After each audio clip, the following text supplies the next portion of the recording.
I'm back. Okay, I just had a lunch. It was so good, and a coffee, which was also so needed. Do you like my little mic stand? Okay, right. I'm gonna make these really short and sweet because we don't have much. The temperature is not really like. Do you know what I mean? Anyway, so we're gonna talk about which one's this one? Okay, we're gonna talk about maturing with conditions. Is this on? Hello. Yeah, I think it is. Okay. Um, fuck, it's really hot. Anyway, so I've written this out on like my iPad, my mum's iPad, well, on my notes and then sent it over. Who cares? I don't need to give you all that detail. Anyway, and I just kind of want to I want to read out what I kind of wrote about and then kind of develop from there. Do you know what I mean?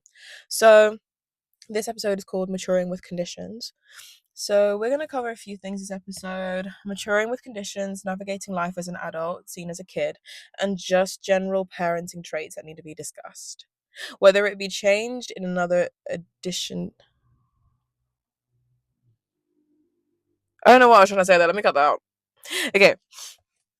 Since moving back home, time's frozen, nothing's changed, and there's also this instant reaction for me to be the same.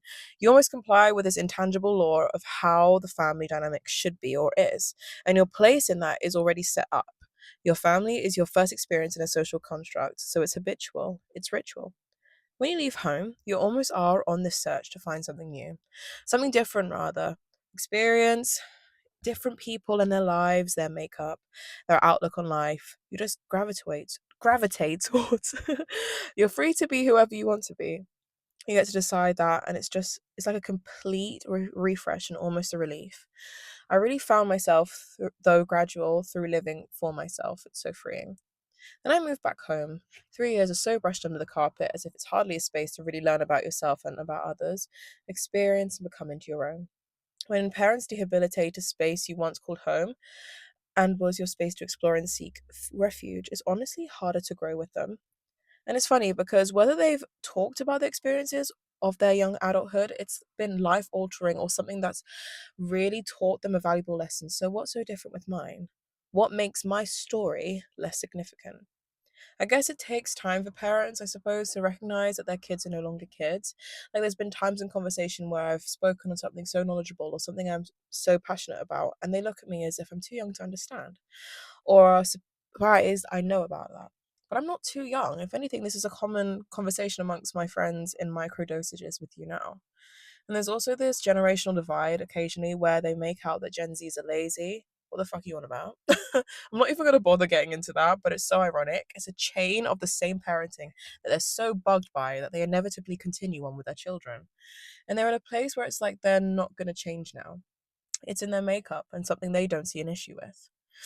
When someone's stuck in their ways, it's so easy to retract and stoop to a level you're so desperate to prove you're not associated with, and it's jarring. If you're mad about something and want to talk your shit or get emotional over something, it's childish. I don't know, it's just a tricky thing to navigate. And I get it. When you've seen your kid as your kid for the majority of their life, it's gonna. I feel like I've repeated this, but it's okay.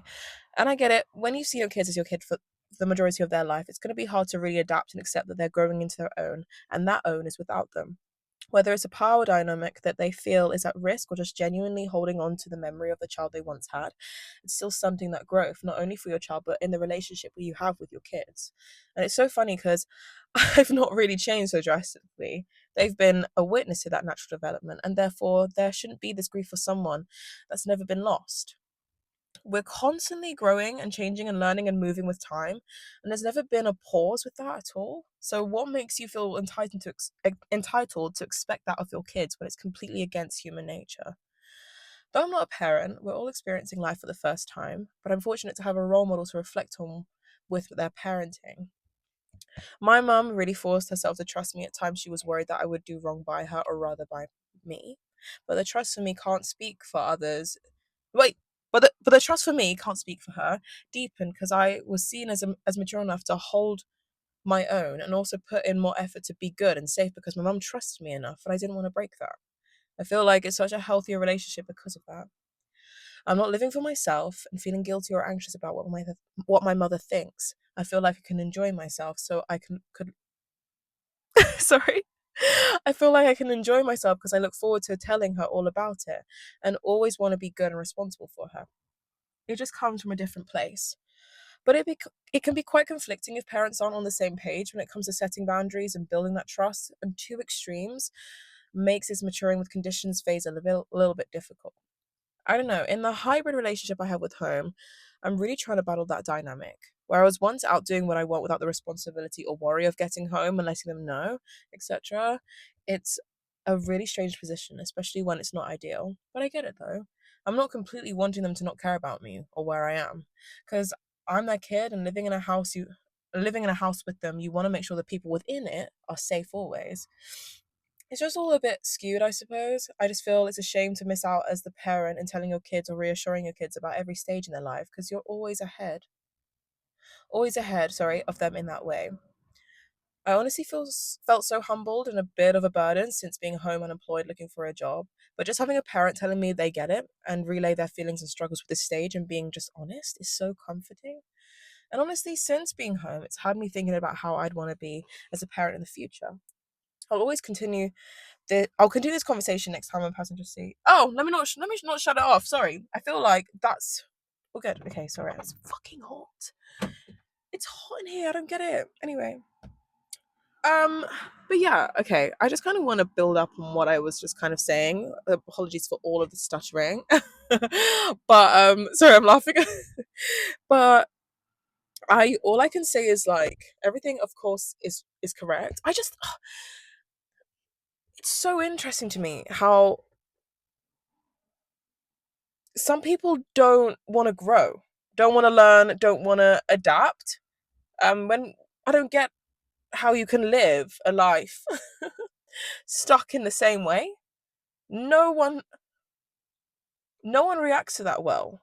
And it's funny because the repercussion, or not the repercussion, yeah, the repercussion is they inevitably leave or can't take it anymore or distance themselves, and they are wondered, they're completely bewildered, but bewildered with the reason. They're like, oh, they don't put it on them, they put it on the person that's cut them off, and I just find it really ironic. Like, but it actually sucks being seen as a kid, um when I literally looked after myself for 3 years straight.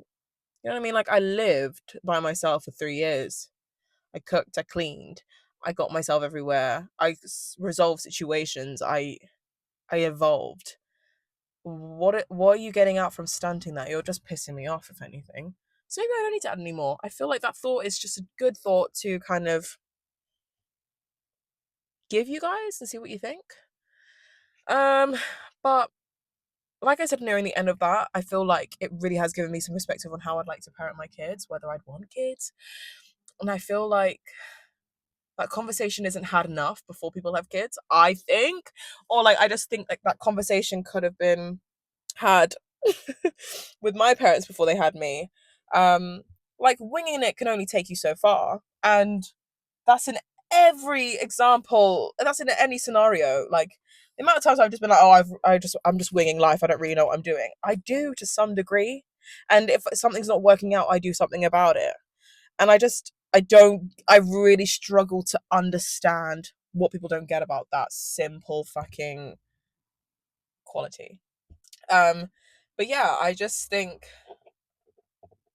it seeing and hearing of other people's families as well as being in a family that could do better.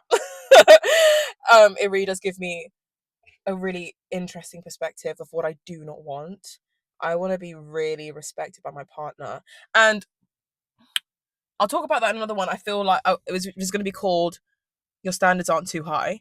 But I want to be genuinely respected. I want to have clear communication with my partner and have a good idea on how they want to raise their kids and how that reflects in the way that they were raised as kids as well.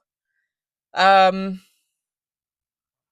but yeah, anyways, that's it for that one. I can't think of anything else, and I'm boiling, so that's really why. Thanks for being in my. Thanks for having me in your passenger seat. I'll see you on the next ride. There we go.